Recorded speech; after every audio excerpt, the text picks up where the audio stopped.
Evening, which means it's another time to do some programming challenges. Look at him. He is just so incredibly adorable right now.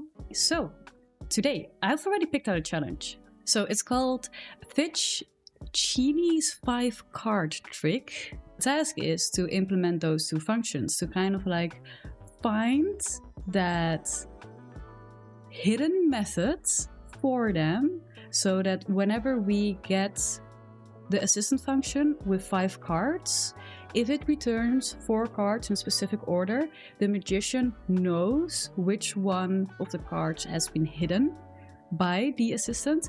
Damn, this is actually really complicated. I know it sounds difficult, Kitty. I'm so sorry. Okay, you know what? I'm gonna do a small poll. Skip or continue, basically. Chat is choosing skip, it seems. Okay, skip. Fine, I listen to my chat. I'm gonna skip this one. Only took me 42 minutes to realize. Let's do a fun one. Let's find a fun little challenge. Given 2 arrays of a string called A1 and A2, we need to return a sorted array called R in a lexicographical order of the strings of A1, which are substrings of strings of A2. I need to figure out if for input array 2 the words are substrings anywhere within input array 1. Imagine Nora writing the code once she gets the logic. That's what dreams are made of. The substring part sounds easy. Lexicographical order may not so much. What is... Lexicographical order is the way words are ordered in a dictionary. I basically just asked an LLM to explain to me what an alphabetical order is. I'm degrading. My intelligence is degrading. I'm gonna do this in one line. Should be done. Oh no. Let her suffer for a bit. I hate you. He looks like an old grumpy cat. That's because he is an old grumpy cat. That boy turns 18 next month. Let him be grumpy. We smoking catnip tonight. He loves catnip. Wait. Okay, I'm derailing from the code, but I'm gonna give him some catnip and you can enjoy.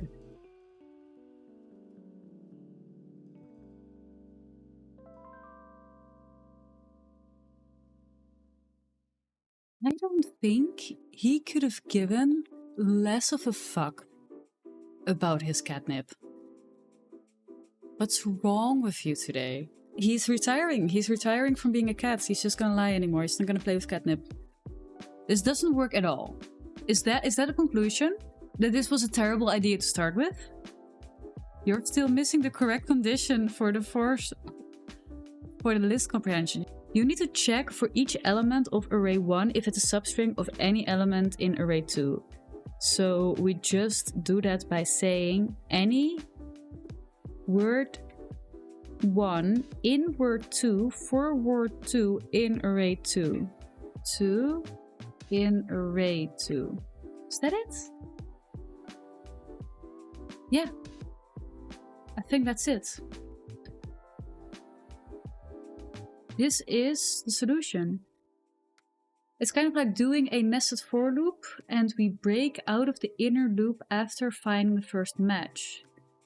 So, okay, Kitty, I know this has been very difficult for you. Let me walk you through the fuck we just did. So, let's start here.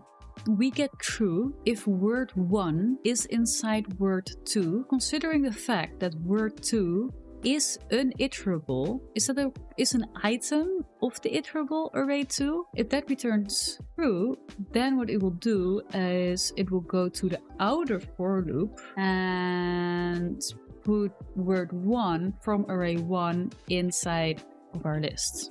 then we also do not need to create a list function anymore if we're not creating. And if word 1 is not inside word 2 of array 2, then we're just basically not doing anything to it. And this is going to loop through all of array 2. Actually, a set is still needed because array 1 can have duplicates. Okay, let's try that out. It's not bad to have this. Okay, then I think after way too much time, I'm gonna submit. Kitty, you've been a wonderful help this evening, as you always are. Emotes only chat, there we go. I like this. You can just like send out information without you guys really being able to hurt me. It's kind of like I'm actually streaming, but without chat. Kind of weird deal, because you're still here, you're still trying to participate, but I'm just kind of like ignoring you. I like it.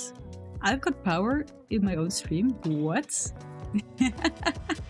I hope you guys enjoyed today's stream. I certainly did. It was a rocky ride, with starting with a bad challenge, ending with a very easy challenge that turned out to be still way too difficult.